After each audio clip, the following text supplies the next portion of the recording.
உன்னை இந்த நிலைமைக்கு ஆளாக்குன அந்த ஆண்டாள என்னால எதுவும் பண்ண முடியலையே சித்து.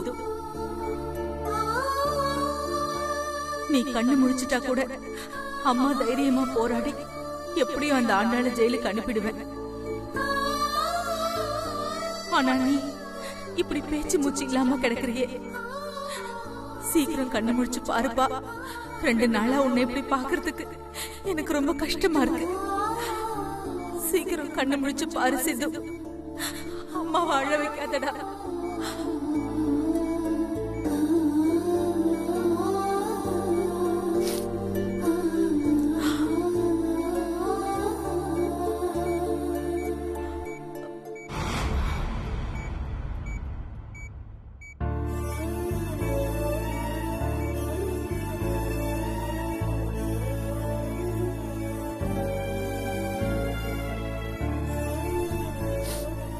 அத்தை, என்ன டிஸ்சார்ஜ் பண்ணி வீட்டுக்கு அனுப்ப சொல்லிட்டாங்க.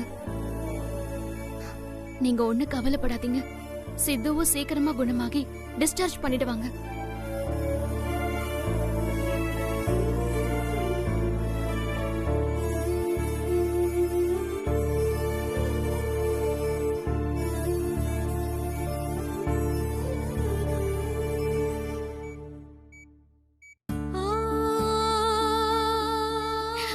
சித்து, என்னாலதான் உனக்கு இந்த நிலைமைன்னு நினைக்க எனக்கு ரொம்ப உறுத்தலா இருக்குடா. ஏதோ கொலை பண்ணிட்டு தண்டனை அனுபவிக்கிற மாதிரி மனசெல்லாம் ரொம்ப வலிக்குது.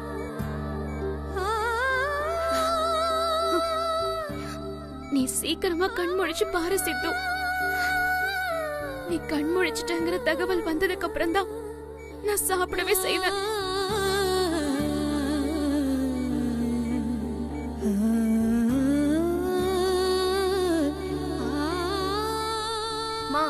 டாக்டர் வர நேரம் ஆச்சு, கொஞ்சம் வெளிய.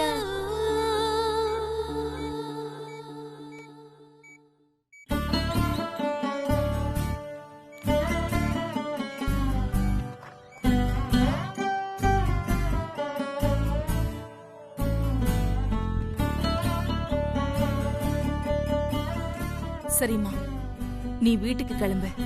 சித்து கண்ணு முடிச்சிட்டான்னா நான் உடனே உனக்கு ஃபோன் பண்றேன். சரிங்க அத்தை. வர சிறுத்த. வரங்க.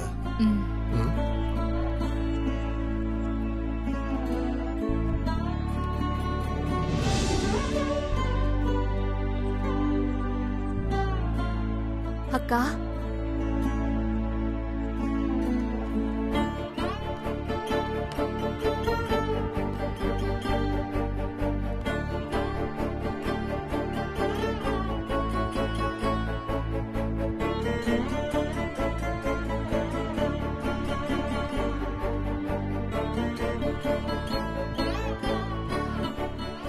டாக்டர் என்னக்கா சொன்னாங்க?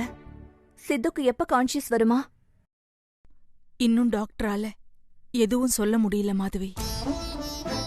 அப்பப்ப வராங்க, செக் பண்றாங்க, ஊசியை போடுறாங்க.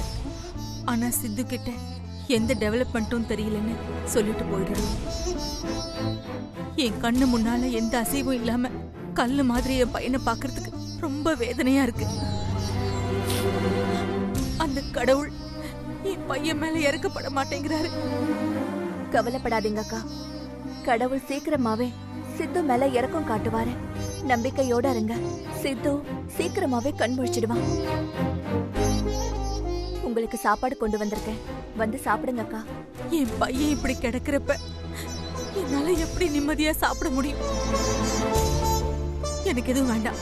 அக்கா, சித்து நிச்சயமா கண்ணு முழிச்சிடுவான். அந்த நேரத்துல நீங்க ஆறுதலா பேசுறதுக்காவது உங்க உடம்புல தெம்பு வேணும்ல. ப்ளீஸ்கா, வந்து சாப்பிடுங்க.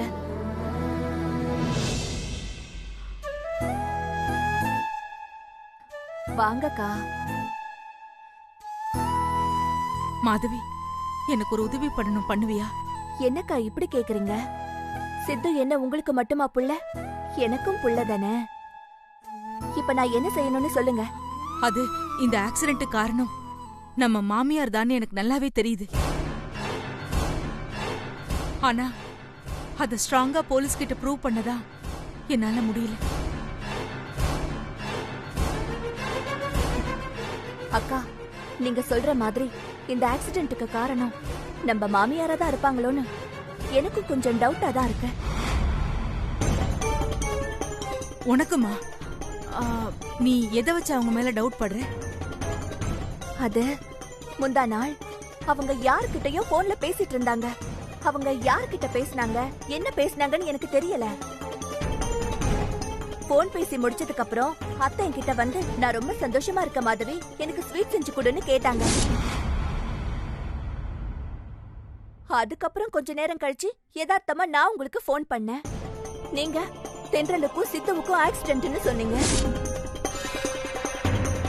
இது எல்லாத்தையும் யோசிச்சு பாக்கும்போது நம்ம மாமியார் மூலமா தான் இந்த ஆக்சிடென்ட் நடந்திருக்குமோன்னு எனக்கு டவுட்டா இருக்குக்கா. நீ சொல்றதெல்லாம் வச்சு பாக்குறப்ப கண்டிப்பா அவங்க அந்த நேரம் அந்த ஆக்சிடென்ட் பண்ண ரவுடி கிட்ட தான் போன்ல பேசிட்டு இருந்திருக்கணும்.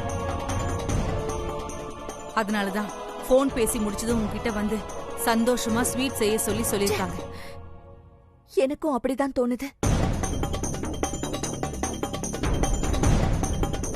மாதவி, இப்ப நீ என்ன பண்றேன்னா, அவங்களுக்கே தெரியாம எப்படியாவது அவங்க போனை எடுத்து லாஸ்டா 2 days அவங்க யார் யார்கிட்ட எல்லாம் போன்ல பேசிருக்காங்கன்னு அந்த நம்பர் எல்லாம் என்கிட்ட எடுத்து கொடுக்க முடியுமா?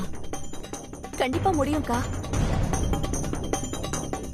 சரி மாதவி, நீ நேரத்தை வீணாக்காம சீக்கிரமா வீட்டுக்கு போய் அவங்க போன்ல இருந்து நம்பர் எல்லாம் எடுக்க பாரு. சரிக்கா, நீங்க கவலைப்படாம இருங்க. இன்னைக்கே இந்த நம்பர் எல்லாம் எப்படியாச்சும் எடுத்து உங்களுக்கு அனுப்பி வைக்கிறேன். இங்க பாரு மாதவி, பார்த்து செய். அவங்களுக்கு எக்காரணத்தை கொண்டும் இதை பத்தி தெரியக்கூடாது. அதெல்லாம் எதுவும் தெரியாம நான் பாத்துக்கிறேன்க்கா. நீங்க மறக்காம சாப்பாடு சாப்பிட்டுருங்க, சரியா? சரிக்கா, நான் வரேன்.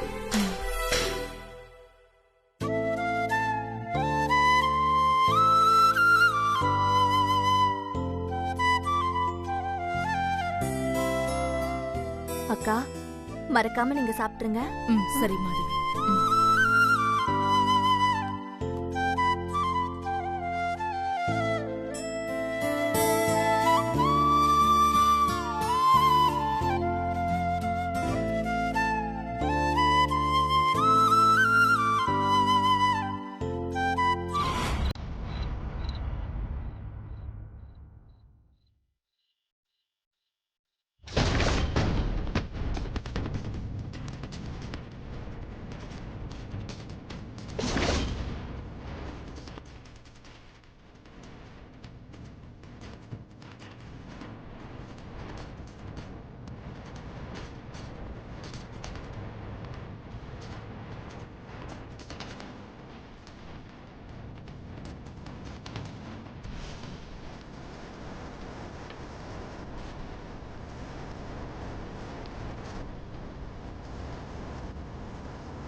போனை இங்க தானே வச்சேன்.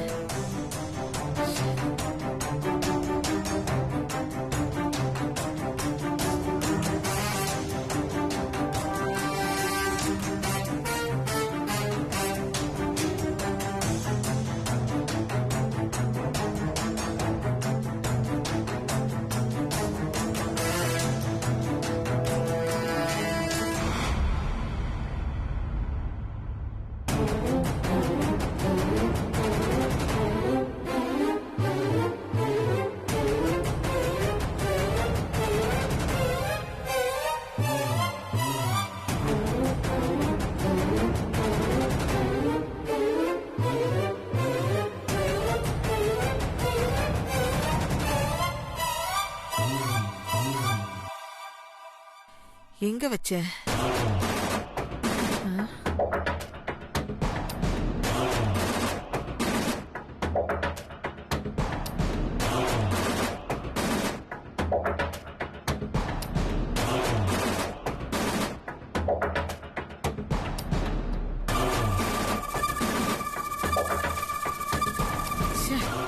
மணி 2 தான் ஆகுதா? விடிஞ்சிருச்சோ என்னமோன்னு நினைச்சேன்.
ஹலோ அக்கா, நீங்க சொன்ன மாதிரி அத்தை போன்ல இருந்து கடைசி 2 நாள் மட்டும் இல்ல 3 நாளா யார் யார்கிட்டலாம் அவங்க பேசினாங்களோ எல்லா நம்பருமே எடுத்து உங்களுக்கு வாட்ஸ்அப் பண்ணிருக்கேன்க்கா. சரி மாதவி, நான் பாத்துக்கிறேன். ரொம்ப தேங்க்ஸ். என்னக்கா தேங்க்ஸ் எல்லாம் சொல்லிட்டு இருக்கீங்க? இந்த நம்பர் எல்லாத்தையும் வச்சு எப்படியாவது அத்தை யார் மூலமா சித்துவுக்கும் தென்றலுக்கும் ஆக்சிடென்ட் பண்ணாங்கன்னு சீக்கிரமா கண்டுபிடிச்சிருங்க. அது போதும் எனக்கு. சரி மாதவி, நான் காலையில கூப்பிடுறேன். சரிக்கா, சரி.